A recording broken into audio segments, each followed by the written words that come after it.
Hello दोस्तों, स्वागत है आप सबका हमारे YouTube चैनल डॉक्टर्स कॉर्नर में। आज हम बहुत इंपॉर्टेंट बीमारी या डिसीज के बारे में डिस्कशन कर रहे हैं। उसका नाम है चिकन पॉक्स। तो आपने इस बीमारी के बारे में सुना भी होगा या देखा भी होगा, काफी बच्चों को इस बीमारी से सफर करते हुए चिकन पॉक्स के बारे में। तो आज हम डिटेल डिस्कशन करेंगे। तो मैं ब्रीफली पहले बता दूं चिकन पॉक्स है क्या। चिकन पॉक्स एक बीमारी है जो कि एक वायरस के इन्फेक्शन के होने से होते हैं और उस वायरस का नाम है वेरिसेला जोस्टर वायरस। हाँ, हम उसके बारे में डिटेल डिस्कशन करेंगे अभी, कैसे फैलता है, क्या क्या क्लिनिकल फीचर्स होते हैं, ट्रीटमेंट क्या है। तो आज के इस पर्टिकुलर वीडियो में हम पहले मैं आपको साइड हेडिंग बता दूं कि क्या क्या ऑब्जेक्टिव्स हैं या हम किस साइड हेडिंग्स में हम ये वीडियो के बारे में डिस्कशन करेंगे चिकन पॉक्स की बीमारी के बारे में। तो पहले हम जो है प्रॉब्लम स्टेटमेंट के बारे में देखते हैं, यानी कि कितना कॉमन है। कुछ स्टैटिस्टिक्स के ऊपर ध्यान देंगे, प्रॉब्लम स्टेटमेंट के बारे में डिस्कशन करेंगे। फिर उसके बाद जो है उसके बाद हम इसका एपिडेमियोलॉजी के बारे में डिस्कशन करेंगे। ठीक है, उसके बाद जो है क्लिनिकल फीचर्स, डायग्नोसिस कैसे होती है ये बीमारी, डायग्नोसिस, ट्रीटमेंट और प्रिवेंशन।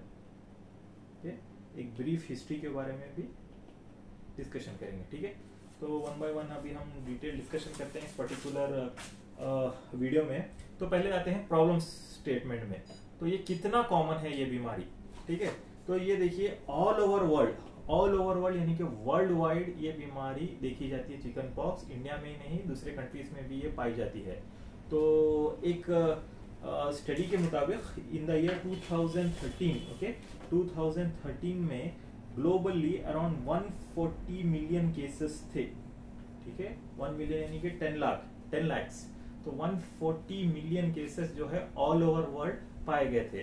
ठीक है, और एक स्टडी में 2015 में जो है तकरीबन 6400 डेथ्स हो गए थे ग्लोबली।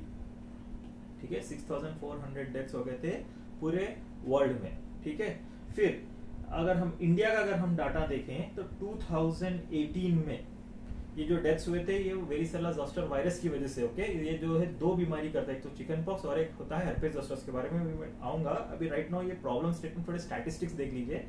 2018 में का जो हमारे पास इंडिया का डाटा है, तो इंडिया में तकरीबन 66,963 केसेस पाए गए थे, रिपोर्ट किए गए थे, जिसमें से 50 डेथ्स हुए थे इस वेरिसेला जोस्टर वायरस की वजह से ऑल ओवर इंडिया। ठीक है, और इसमें मैक्सिमम केसेस केरला में देखे गए थे।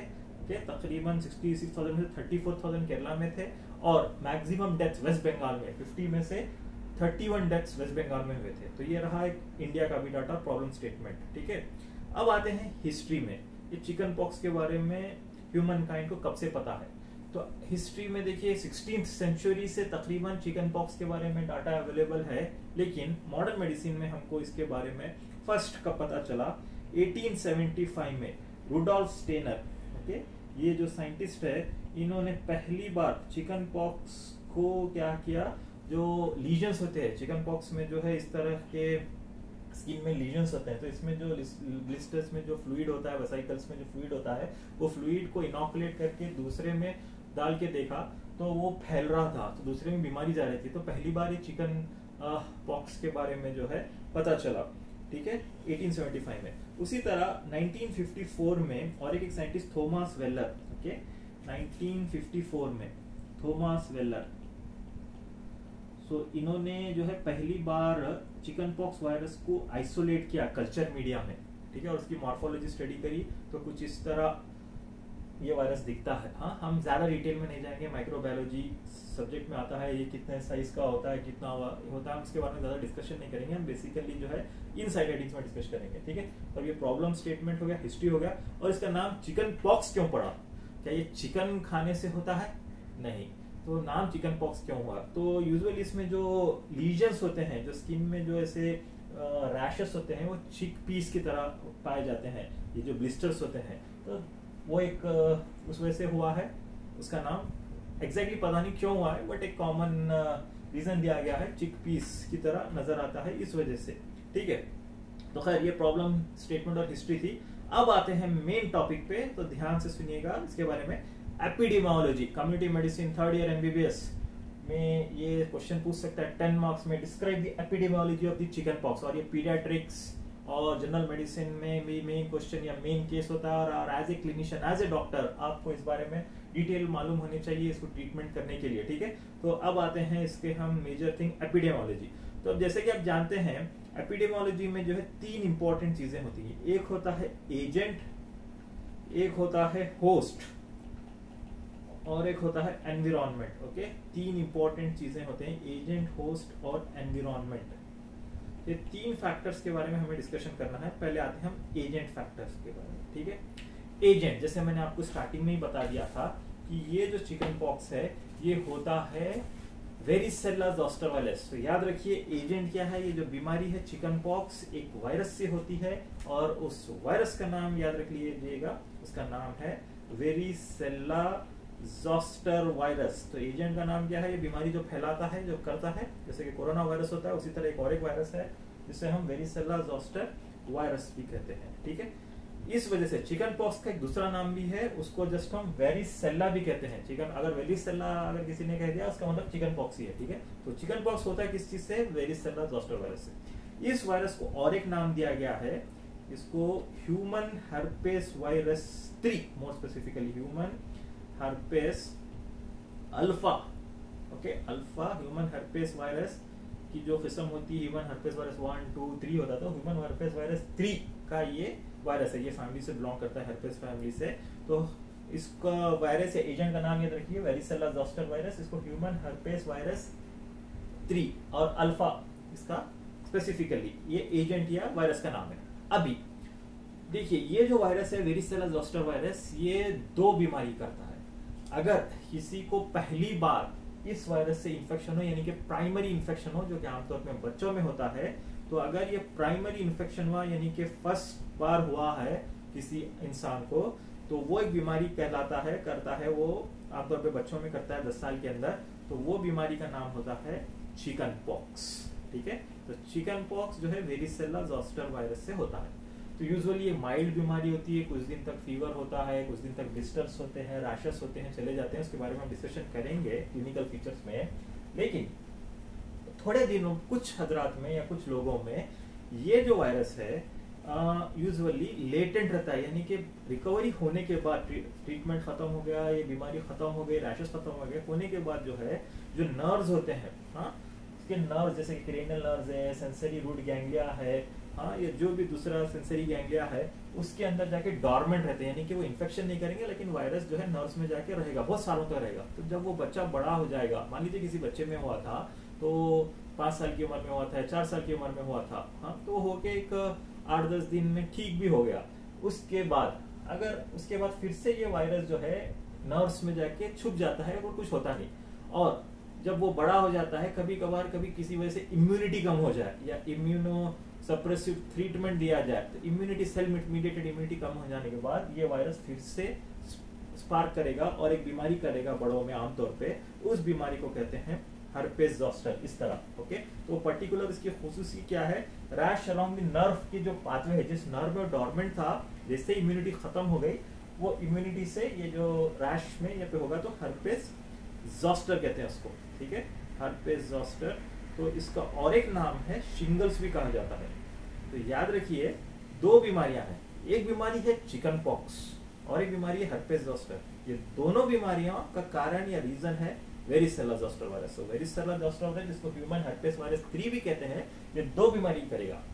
एक तो प्राइमरी इंफेक्शन चिकन पॉक्स करेगा, और एक लेटेंट इंफेक्शन जो चिकन पॉक्स होने के बाद जो वायरस नर्व्स में छुपा हुआ रहता है, और बाद में कभी किसी की वजह से इम्यूनिटी कम हो जाए, स्पेशली सेल मीडिएटेड इम्यूनिटी कम हो जाए, तो ये बाद में डॉर्मेंट स्टेज में जो था वो फिर से इंफेक्शन करेगा और एक बीमारी करेगा हर्पेस जोस्टर। तो ये दोनों एक ही वायरस की 2 डिफरेंट बीमारियां हैं, तो याद रख लीजिएगा, ठीक है। प्राइमरी इंफेक्शन ये है अपना हमारा कौन सा है, chicken pox. Okay, herpes zoster बहुत कम लोगों में पाया जाता है। तो ये था एजेंट के बारे में। अभी इसी एजेंट फैक्टर्स में हम और कुछ डिटेल्स की पढ़ने की कोशिश करेंगे। तो अभी हम एजेंट्स के बारे में डिस्कशन किए थे। एजेंट वेरिसेला जोस्टर वायरस है, ये जो है 2 बीमारी करता है, एक तो चिकन पॉक्स और एक दूसरा हर्पेस जोस्टर, ओके, जो लेटेंट इन्फेक्शन है। फिर उसके बाद हम सोर्स ऑफ इन्फेक्शन, ये अक्सर होता कैसे, सोर्स यानी कि वायरस एक से दूसरे में आता कैसे, यानी पहले सोर्स क्या है। तो मेन सोर्स है इसमें कोई पेशेंट है, चिकन पॉक्स का जो पेशेंट है, पेशेंट ऑफ चिकन पॉक्स या वेरिसेला, जो ऑलरेडी कोई मान लीजिए एक बच्चा है जिसको चिकन पॉक्स हो चुका है, तो वो पेशेंट जो है अपने अब से दूसरों को फैला सकता है। कैसे फैलाएगा वो, हम ट्रांसमिशन भी कैसे होता है वो भी हम देखेंगे। हाँ, तो चिकन पॉक्स जो है एक चिकन पॉक्स के पेशेंट से एक सोर्स है, उससे फैल सकता है, या वेरी रेयरली ये patient of herpes zoster. Okay, herpes zoster जो शिंगल्स की बीमारी है वो भी करते हैं, लेकिन बहुत रेयर है, बहुत रेयर होता है, लेकिन मेनली ये एक पेशेंट ऑफ चिकन पॉक्स से फैलता है। ठीक है, फिर इन्फेक्टिविटी के बारे में करेंगे, एजेंट के बारे में पढ़ रहे हैं। तो यूजुअली एक जो पेशेंट होता है जो चिकन पॉक्स से जो सफर कर रहा है, ये कब इन्फेक्ट कर सकता है, तो यूजुअली जो है ये 1 to 2 days before the appearance of the rash and 4 to 5 days after the appearance of the rash.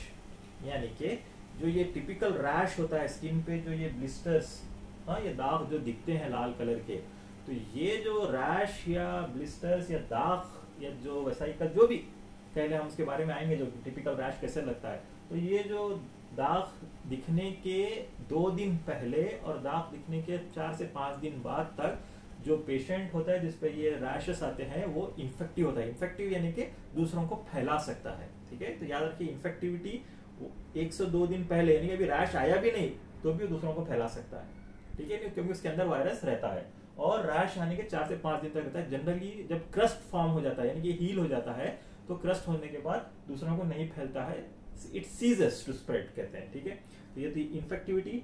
Finally agent के बारे में और एक इंपॉर्टेंट फैक्टर है सेकेंडरी अटैक रेट। तो सेकेंडरी अटैक रेट देखिएगा, तो यूजुअली इट इज 90% है। सेकेंडरी अटैक रेट कितना है, 90% है। तो 90% यानी कि सेकेंडरी अटैक रेट ये कितना हाउस होल्ड कॉन्टैक्ट्स में ट्रांसमिट कर सकता है। मान लीजिए किसी फैमिली में एक बच्चा है और दूसरे भी नॉर्मल बच्चे, जिसको एक बच्चे को अगर इन्फेक्शन हो गया तो ये 90% दूसरे बच्चों को इन्फेक्ट कर सकता है, यानी कि ये बहुत तेजी से फैलता है। तो सेकेंडरी अटैक रेट इसका ज्यादा है, यानी कि ये दूसरों को ज्यादा फैला सकता है। तो ये एजेंट की बात हुई। अब आते हैं होस्ट की बारे में। ओके, होस्ट के बारे में डिस्कशन करेंगे। तो होस्ट देखिए, ये usually humans are the natural reservoir कहा जाता है, यानी कि ह्यूमंस में ये पाया जाता है। तो हम एजेंट के बारे में डिस्कशन किए अभी होस्ट के बारे में। होस्ट क्या है, ये वायरस कहाँ पे मल्टीप्लाई करता है, यूजुअली ह्यूमन बॉडी के अंदर होता है, और ये दुनिया भर के पूरे रेसेस, इंडियन रेस हो या एशियन रेस, कोई भी एशियन रेस हो या अफ्रीकन रेस हो, निग्रोस रेस हो, ऑल ओवर वर्ल्ड सभी रेस में इक्वली इफेक्ट करता है। कोई किसी रेस में ज्यादा किसी में कम नहीं, इक्वली, और बोथ द सेक्सेस, मर्द और औरत, मेल और फीमेल, दोनों में इक्वली इफेक्ट करता है। लेकिन यूजुअली ये जो है children under the age of 10 years, तो उनको ज्यादा इन्फेक्ट करता है, चिकन पॉक्स की बीमारी पाई जाती है। ओके, अभी हम हेर्पेस जोस्टर के बारे में डिस्कशन नहीं करेंगे। वेरिसेला जोस्टर वायरस का प्राइमरी इन्फेक्शन आज का टॉपिक है। वेरिसेला जोस्टर वायरस का प्राइमरी इन्फेक्शन चिकन पॉक्स, जिसको वेरिसेला भी कहते हैं, उसके बारे में डिस्कशन कर रहे हैं। तो अंडर 10 ईयर्स ऑफ एज जो है ये बच्चों में पाया जाता है। ठीक है, होस्ट फैक्टर। फिर उसके बाद इम्यूनिटी, तो अगर इम्यूनिटी अगर अच्छी है तो यूजुअली ये बीमारी होती नहीं, या हुई तो बहुत माइल्ड होती है। तो आमतौर पे जिसकी इम्यूनिटी कम है, हाँ, जैसे कि HIV, जिसे एड्स हुआ है, या फिर कोई हम दवा दे रहे हैं जिसको इम्यूनो सप्रेसिव थेरेपी कहते हैं, या किसी बीमारी की वजह से अगर हम इम्यूनो सप्रेसिव थेरेपी या स्टीरॉइड्स देते हैं, तो उस वजह से जिसमें सेल मीडिएटेड इम्यूनिटी कम होती है, तो उनको ये होने के चांसेस ज्यादा है। तो नॉर्मल इंसान से ज्यादा ये जो है जिसकी इम्यूनिटी कम है उनको, और एक बार अगर इन्फेक्शन हो गया तो तकरीबन उसके जो एंटीबॉडीज बन जाते हैं बॉडी में, तो वो लाइफ टाइम इम्यूनिटी देती है, यानी कि फिर से दोबारा होने के चांसेस बहुत कम है या ना के बराबर है। ठीक है, तो वन टाइम एक बार हो गया तो फिर से होने के चांसेस नहीं है। तो ये एक इम्यूनिटी। और एक हम ह्यूमन इसमें देखते हैं प्रेगनेंसी में, तो यूजुअली प्रेग्नेंट लेडीज से न्यूबॉर्न में, यानी कि उसके होने वाले बच्चों में भी ये फैलता है। अगर ये फर्स्ट 20 वीक्स में फैलता है तो तकरीबन 0.4 से लेके 2% केसेस में जो है एक बीमारी होती है वेरिसेला जोस्टर सिंड्रोम, और कंजेनाइटल वेरिसेला सिंड्रोम। सो ये जो है बच्चों में मदर्स के थ्रू जाती है, लेकिन आमतौर पे अगर मदर से जो एंटीबॉडीज बच्चों को मिलती है वो प्रिवेंशन देती है कुछ महीनों या साल तक, उनको चिकन पॉक्स नहीं होता है। हाँ, बट अगर उनको फर्स्ट ट्राइमेस्टर में यानी फर्स्ट 20 वीक्स में अगर हो गया तो बहुत चांसेस है कि 0.4 to 2% कंजेनिटल वेरिसेला सिंड्रोम हो सकता है। तो ये एजेंट फैक्टर्स हो गया। फिर फाइनली आते हैं एनवायरमेंटल फैक्टर्स। एनवायरमेंटल फैक्टर्स तो यूजुअली देखिए कौन से महीने में होता है, ये स्प्रिंग या रेनी सीजन्स में या विंटर सीजन्स में ये आमतौर पे पाया जाता है। और ये ह्यूमन बॉडी के बाहर निकलने के बाद वायरस ये बहुत हीट लेबाइल है, यानी कि गर्मी से ये मर जाता है, तुरंत ही मर जाता है। तो इसे ठंडी जगह में या ठंडी में ये वायरस फैलता है, ठीक है, आमतौर पे। ये तो थे एनवायरमेंटल फैक्टर्स। तो एजेंट, होस्ट एंड एनवायरमेंटल, ये सब फैक्टर्स से ये बीमारी फैलती है, ठीक है। अब हम आते हैं ट्रांसमिशन पे, ठीक है। ट्रांसमिशन ये आखिर ये फैलती कैसा है एक से दूसरे पे। होप आपको ये क्लियर हो गया होगा। अभी हम जो है नेक्स्ट साइड हेडिंग पे जा रहे हैं, ट्रांसमिशन, यानी एक से दूसरे पे चिकन पॉक्स फैलता कैसा है। तो पहला रूट है droplet infection. Okay, droplet infection जैसे कोविड में आपने देखा होगा, तो अगर यूजुअली जो वायरस है पेशेंट के नेसोफैरिंजियल सीक्रेशन या सलाइवा में रहता है, तो अगर जब वो छींक रहा है, खांस रहा है, इवन बात भी कर रहा है और उससे कुछ ड्रॉपलेट्स निकल रहे हैं उसके मुंह से, नाक से, तो वो ड्रॉपलेट्स अगर जाके किसी और को जा रहा है तो अपने नेसोफैरिंजियल रूट्स के जरिए दूसरे पेशेंट में फैल सकता है। तो एक जो ट्रांसमिशन का जो जरिया है, एक तो ड्रॉपलेट इन्फेक्शन है। सेकेंड है डायरेक्ट कॉन्टैक्ट। अगर किसी पेशेंट के पास डायरेक्ट कॉन्टैक्ट, स्किन कॉन्टैक्ट है, आप हैंडशेक कर रहे हैं, हग कर रहे हैं, तो उसके पास अगर वायरस है तो वायरस फैल सकता है, डायरेक्ट कॉन्टैक्ट से भी फैल सकता है। और एक ये, और एक थर्ड ट्रांसमिशन का रेट है ट्रांसप्लासेंटल रूट, यानी कि मदर से बेबी को, यानी कि अगर प्रेग्नेंट लेडी है तो अपने बच्चे को वो फैला सकती है। ओके, तो ये तीन रूट्स हैं, तीन पॉसिबल रूट्स हैं जिससे वायरस जो है पेशेंट से दूसरे में फैल सकता है, ठीक है। ये तो ट्रांसमिशन के बारे में हो गया। अभी आते हैं इसका इंक्यूबेशन पीरियड के बारे में, ठीक है। इंक्यूबेशन पीरियड कितना है यूजुअली। इंक्यूबेशन पीरियड का मतलब क्या है, शायद आपको पता होगा। हर बीमारी का, इन्फेक्टिव बीमारी का एक क्या है, इंक्यूबेशन पीरियड होता है। इंक्यूबेशन पीरियड यानी कि वायरस बॉडी में या कोई भी जरासीम या बैक्टीरिया हो या जो भी फंगाई हो, बॉडी में या खून के अंदर आने के बाद इमीडिएटली आदमी बीमार नहीं होता है, कुछ दिनों के बाद होता है। तो जो टाइम पीरियड है वायरस या ऑर्गेनिज्म एंटर होने के बाद और फर्स्ट साइन और सिम्टम, यानी उसके बाद एक समझिए 5 या 10 दिन के बाद बुखार आया, वायरस अंदर था लेकिन 10 दिन के बाद बुखार आया या रैश आना शुरू हो गया, तो उस पीरियड को कहते हैं इंक्यूबेशन पीरियड। तो जनरली इसका इंक्यूबेशन पीरियड है 10 to 21 डेज। तो अगर इसको हम एवरेज देखें तो 14 to 16 डेज है, यानी कि वायरस आपके बॉडी में, बच्चे के किसी बॉडी में पहुंच जाता है, लेकिन जैसे ही अंदर वायरस गया, नेसोफैरिंजियल ड्रॉपलेट रूट से या डायरेक्ट कॉन्टैक्ट से किसी भी रूट से अंदर चला गया, तो ये इमीडिएटली उसको बीमारी नहीं होगी, तकरीबन 14 से 15 दिन के बाद उसको बुखार आएगा। तो इसे कहते हैं इंक्यूबेशन पीरियड। बट लेकिन उसके अंदर रहेगा बुखार आने से 1-2 दिन पहले, या रैश आने से 1-2 दिन पहले, और 4 से 5 दिन उसके बाद वो जो है रैश वो इन्फेक्टिव रहता है, ठीक है। तो ये तो इन्फेक्शन पीरियड था। अब आते हैं बहुत very important topic, clinical features. इसके क्या क्या क्लिनिकल फीचर्स हैं। तो ये पेशेंट जब इंक्यूबेशन पीरियड होने के बाद एक डॉक्टर को, as a health care provider को क्या क्या साइंस एंड सिम्टम्स से आएगा। तो यूजुअली क्लिनिकल फीचर्स देखिए, एक प्री इरप्टिव स्टेज होता है, प्री इरप्टिव स्टेज होता है, और एक होता है इरप्टिव स्टेज। इरप्टिव स्टेज यानी कि रैश का जो आमतौर पे जो हॉलमार्क है चिकन पॉक्स का, तो उसके बॉडी में जो है लाल लाल धब्बे वगैरह आते हैं। तो हम जो धब्बों का जो स्टेज है वो रैश है, वो धब्बे होने से पहले कुछ साइंस एंड सिम्टम्स नजर आते हैं, उसे हम प्री इरप्टिव स्टेज कहते हैं। तो प्री इरप्टिव स्टेज में क्या क्या आपको साइंस एंड सिम्टम्स, पेशेंट्स क्या क्या आएगा। रैश आने से पहले फीवर आ सकता है, ठीक है, फीवर होता है, यूजुअली उतना सीवियर नहीं होता है, माइल्ड रहता है फीवर। फिर उसके बाद जो है बैक पेन या बैक एक भी कह सकते हैं बच्चों में, बैक एक होता है। फिर शिवरिंग, शिवरिंग यानी कि थरथराहट होना। फिर उसके बाद जो है मलेज, या थकावट, मलेज या थकावट होना। तो ये चीजें नजर आती हैं 1 से 2 दिन पहले। 1 से 2 दिन होने के बाद जो है टिपिकली रैश नजर आता है, जिसके हम इरप्टिव फेस कहते हैं। ओके, ये चिकन पॉक्स का रैश नजर आता है। तो कैसा लगता है रैश, तो मैंने आपको ऑलरेडी स्टार्टिंग में बता दिया। तो ऐसे रैश, पहले जो फीवर, ये सब थकावट, बैक एक होने के बाद 1 से 2 दिन के बाद आता है। बास पेशेंट्स में डायरेक्टली रैश भी आता है। वो प्रीनॉर्मल स्टेज आमतौर पर बच्चों में दिखाई नहीं देता है, लेकिन बड़ों में बहुत सीवियर होता है। पहले 1-2 दिन पहले बुखार आ जाता है, उसके बाद ये रैश आता है, ठीक है। इन बच्चों में बाज़ वक्त पहले ही दिन रैश आ जाता है, फीवर वगैरह आता नहीं है, फीवर के साथ ही रैश आ जाता है, ठीक है। तो ये रैश आते हैं।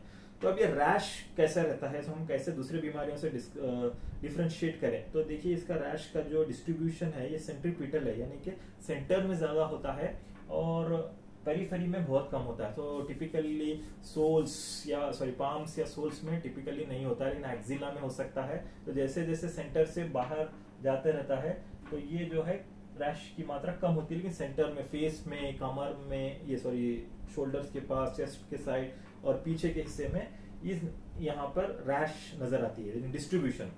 और ये जो रैश है ये जो है रैपिडली इवॉल्व होता है, रैपिड एवोल्यूशन होता है इसमें। रैपिड एवोल्यूशन यानी कि ये जो रैश की जो स्टार्टिंग जो होता है, एक छोटा सा लाल धब्बा नजर आता है जिसको हम मैक्यूल कहते हैं, ठीक है। फिर ये मैक्यूल जो है थोड़ा सा एलिवेट हो जाता है उसमें कुछ, तो उसे हम कहते हैं पस्ट्यूल, ये मैक्यूल पैप्यूल कहते हैं उसे, मैक्यूल पैप्यूल। फिर उसके अंदर जो है ना फ्लूइड जमा होता है तो उसे हम वसाइकल कहते हैं। फिर फाइनली जो है क्रस्ट फॉर्म हो जाता है। तो ये जो है रैपिड एवोल्यूशन, तो ये जो मैक्यूल पैप्यूल वसाइकल या पस्ट्यूल से क्रस्ट रहता है। और टिपिकली ये रैश को हम जो है ना ड्यू ड्रॉप अपीयरेंस की तरह दिखता है, ड्यू ड्रॉप अपीयरेंस, ठीक है, ड्यू ड्रॉप अपीयरेंस है। तो ये देखिए डे 2, 3 and 5 and 10 में इस तरह ये रैश इवॉल्व हो जाता है, यानी जल्दी से बढ़ जाता है। और एक खुसूसी बात है इसकी, प्लियोमॉर्फिज्म है, प्लियोमॉर्फिज्म।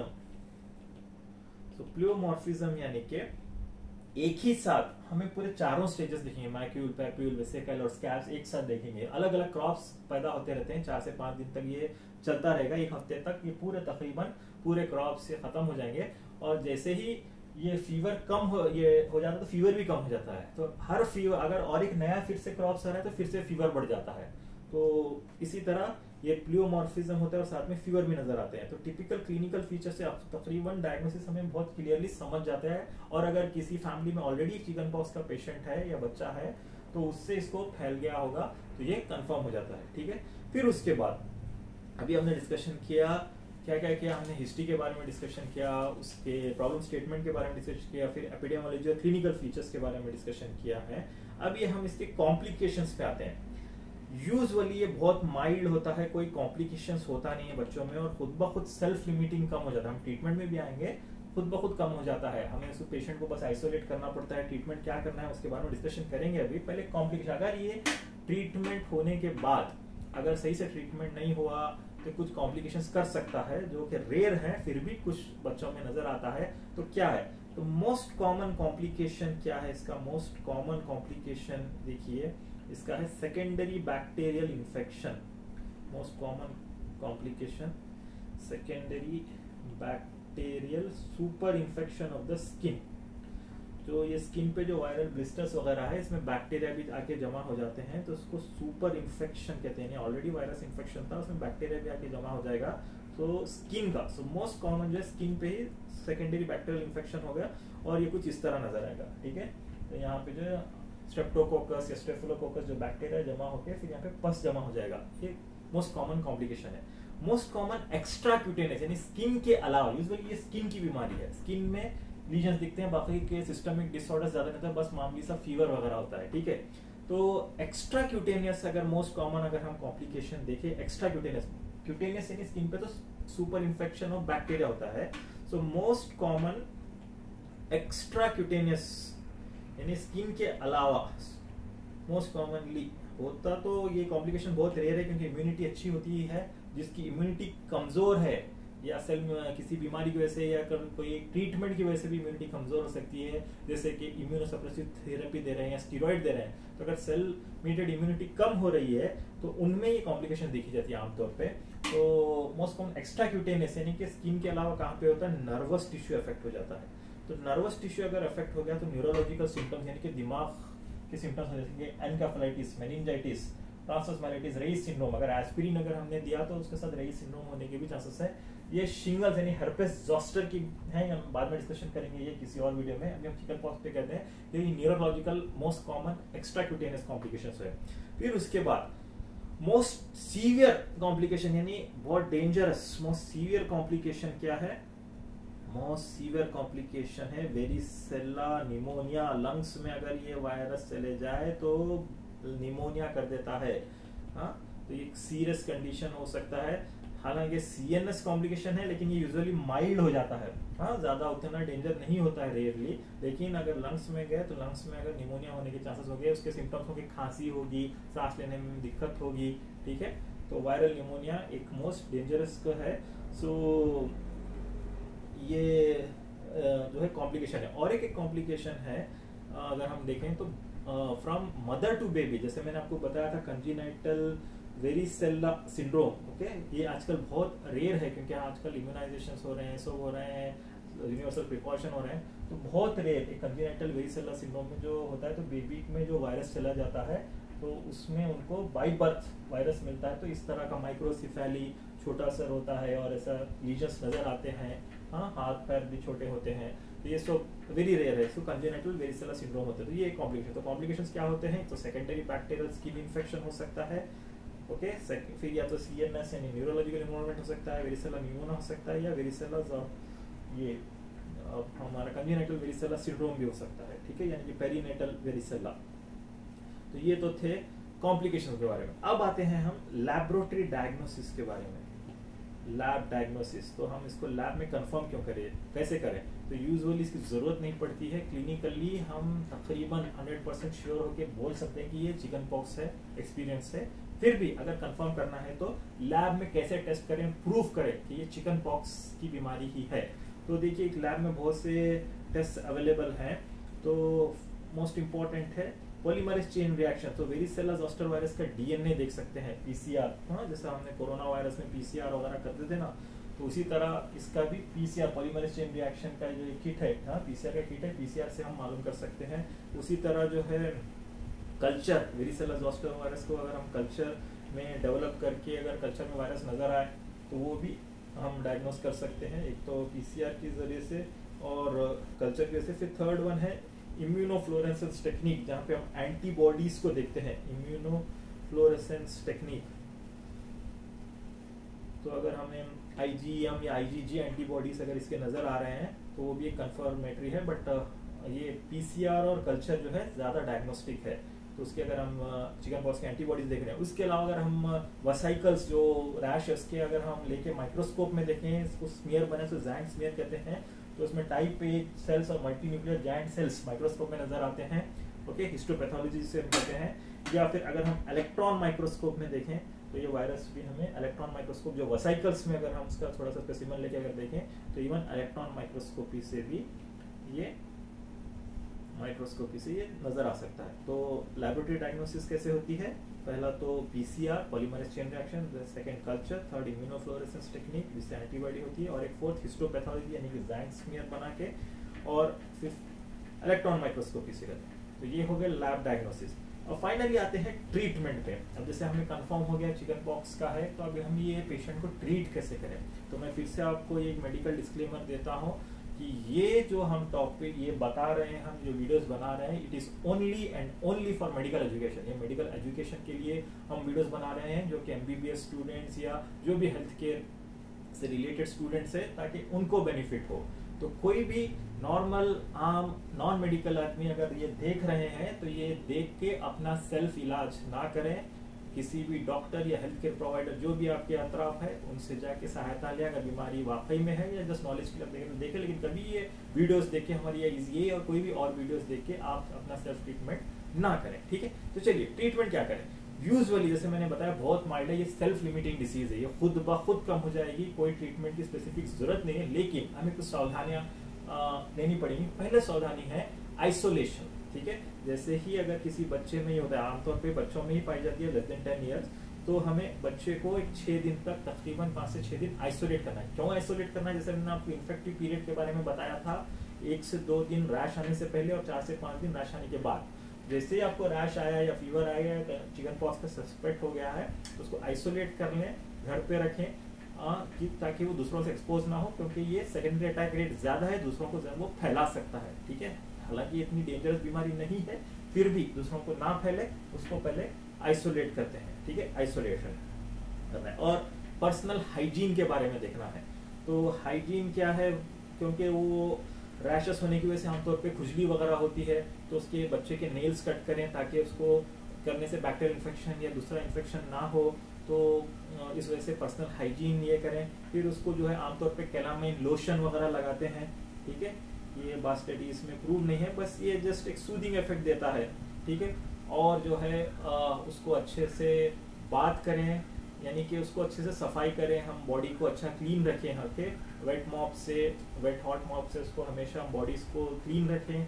ठीक है, तो ये जनरल मेजर्स है। तो तकरीबन ये जनरल मेजर्स में अगर किसी की इम्यूनिटी अच्छी है तो उनको कोई एक्स्ट्रा ट्रीटमेंट देने की कोई जरूरत नहीं है। लेकिन अगर कुछ सिम्टम्स है, सिम्टोमेटिक ट्रीटमेंट देना है। यूजुअली जो है सिम्टोमेटिक ट्रीटमेंट देना है। सिम्टोमेटिक ट्रीटमेंट यानी कि जैसे कि फीवर भी पाया जाता है। अगर फीवर है तो आप फीवर के लिए जो है पैरासीटामोल दे सकते हैं, लेकिन एस्पिरिन ना दें, क्योंकि राइस सिंड्रोम भी हो सकता है। पैरासीटामोल जनरली जो फीवर के लिए दें, या अगर बॉडी एक है तो जनरल कोई भी पेन किलर या पैरासीटामोल से भी बॉडी एक कम हो सकता है। ठीक है, तो एज पर सिम्टम्स हमें देना है। अगर खुजली बहुत हो रही है तो जैसे कि हमारे एंटीहिस्टामिन्स भी दे सकते हैं। ओके, एंटीहिस्टामिन्स, जिससे अगर खुजली कम हो। तो ये जो है सिम्टोमेटिक ट्रीटमेंट है। तो जनरली सिम्टोमेटिक ट्रीटमेंट और घर में आइसोलेशन से खुद ब खुद अगर इम्यूनिटी अच्छी है तो हील हो जाएगी। लेकिन अगर जिसकी इम्यूनिटी कम है या हम कोई एक्स्ट्रा ट्रीटमेंट दे रहे हैं, जैसे कि स्टीरॉइड ट्रीटमेंट है, या कि इम्यूनोसप्रेसिव ट्रीटमेंट है, तो उन लोगों में, उन बच्चों में जो है ये जल्दी खत्म नहीं होगा।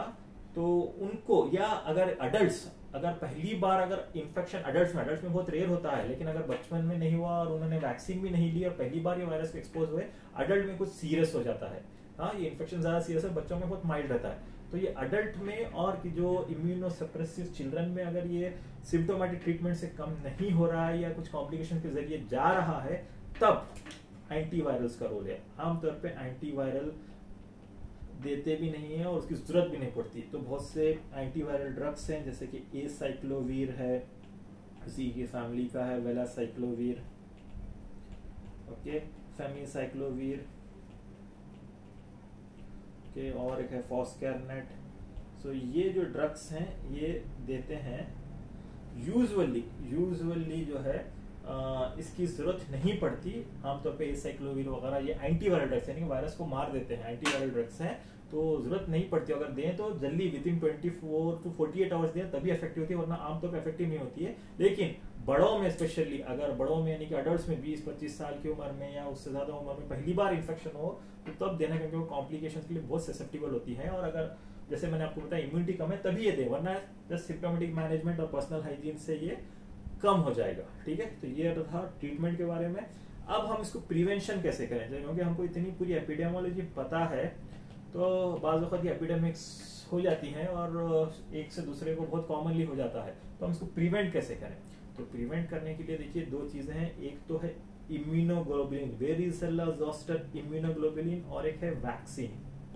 ठीक है, तो अगर जिसके अंदर सेल मीडिएटेड इम्यूनिटी की कमी है तो कॉम्प्लिकेशंस होने का खतरा है, तो ऑलरेडी अगर हमें सस्पेक्टेड हो गया तो उसको हम प्रिवेंट करना है, तो हम जो है वेरिसेला ज़ोस्टर इम्यूनोग्लोबुलिन दे सकते हैं। यानी कि ऑलरेडी वेरिसेला ज़ोस्टर वायरस के एंटीबॉडीज जो रहते हैं वो हम इंजेक्ट कर देते हैं पेशेंट के, तो वो इम्यून जो एंटीबॉडीज जाके वायरस को मार देते हैं। ठीक है, एंटीबॉडीज जनरली क्या, अगर किसी चीज, एंटीबॉडीज किसे कहते हैं, तो बॉडी जो है कुछ प्रोटीन्स बनाती है अगेंस्ट सर्टेन वायरस और माइक्रो ऑर्गेनिज्म। तो जब वायरस हमारे जिस्म में जाता है तो हमारे अंदर जो डिफेंस मैकेनिज्म है जिसे हम इम्यूनिटी कहते हैं, वो इम्यूनिटी जो है के जरिए एंटीबॉडीज बनती है। ठीक है, सो यूजुअली जो है ह्यूमरल इम्यूनिटी कहते हैं इसको। तो एंटीबॉडीज को अगर हम किसी के अंदर नहीं बन रहे हैं तो आर्टिफिशियली हम ये इम्यूनोग्लोबुलिन या एंटीबॉडीज इंजेक्ट कर देते हैं जो वायरस को मार देता है। तो यूजुअली ये विदिन 72 आवर्स अगर दें, तो जहाँ पे वो किसको देना है, हर किसी को नहीं देना है। अगर जो है किसी की इम्यूनिटी कम है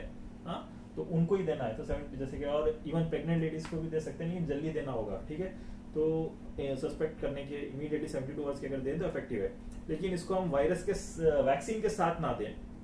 ओके, वैक्सीन के साथ दोनों को कभी ना दें। तो फिर वैक्सीन भी एक अवेलेबल है, तो ये वैक्सीन जो है यूजुअली 12 मंथ्स से लेके 24 मंथ्स के ड्यूरेशन में ये वैक्सीन बच्चों को देते हैं जो नॉन एक्सपोज हुए हैं, जिसको इन्फेक्शन एक्सपोज नहीं हुए और किसी को सफर नहीं हुए, तो उनको प्रिवेंशन के लिए वैक्सीन दी जाती है। जो सबक्यूटेनियस है ये मोनोवायलेंट और डिफरेंट मैन्युफैक्चर कंपनी डिफरेंट देते हैं। सबक्यूटेनियस 0.5 ml पर्टिकुलर ये वैक्सीन तो ये दी जाती है। बाज़ वक्त 2 डोसेस में भी देते हैं, बाज़ वक्त सिंगल डोज में भी चल जाता है, डिपेंड अपॉन द मैन्युफैक्चरर। और तो ये वैक्सीन तकरीबन सेफ है और इससे अच्छा खासा प्रोटेक्शन मिल जाता है। लेकिन अगर वैक्सीन लेने के बाद भी ये बीमारी हो सकती है, अगर हो तो बहुत माइल्ड होगी और कॉम्प्लिकेशंस नहीं रहेंगे। ठीक है, तो यही सब था आज के इस पर्टिकुलर वीडियो में। तो हम समराइज हमने आज क्या देखा, तो आज चिकन पॉक्स के बारे में हमने पढ़ा और उसके बारे में हमने ये problem statement, history, epidemic agent, host and viral environment. तो इंपॉर्टेंट की है वेरिसेला जोस्टर वायरस की वजह से हो सकता है और ये वेरिसेला जोस्टर वायरस 2 चीजें कर सकता है। प्राइमरी इन्फेक्शन चिकन पॉक्स होता है, secondary infection herpes zoster. Okay, chicken pox में इस तरह के लीजन्स होते हैं और हर्पेस जोस्टर जो है लेटेंट इन्फेक्शन, यानी एक बार चिकन पॉक्स हो गया उसके कुछ सालों के बाद अगर डॉर्मेंट है, कुछ लोगों में डॉर्मेंट रहता है और नर्व के डायरेक्शन में जहाँ पे नर्व की जो सप्लाई होती है डर्मेटोन यानी कि rash along the nerve pathway होता है, तो उसे हम हर्पेस जोस्टर कहते हैं। हर्पेस जोस्टर का हम सेपरेट वीडियो बनाएंगे फिर कभी। तो we right now chickenpox के बारे में हम उसके डायग्नोसिस, ट्रीटमेंट और प्रिवेंशन और क्लिनिकल फीचर्स के बारे में डिस्कशन किया। अगर आपको हमारा वीडियो अच्छा लगा तो प्लीज सब्सक्राइब करिए और शेयर करिए हमारा वीडियो। Thank you.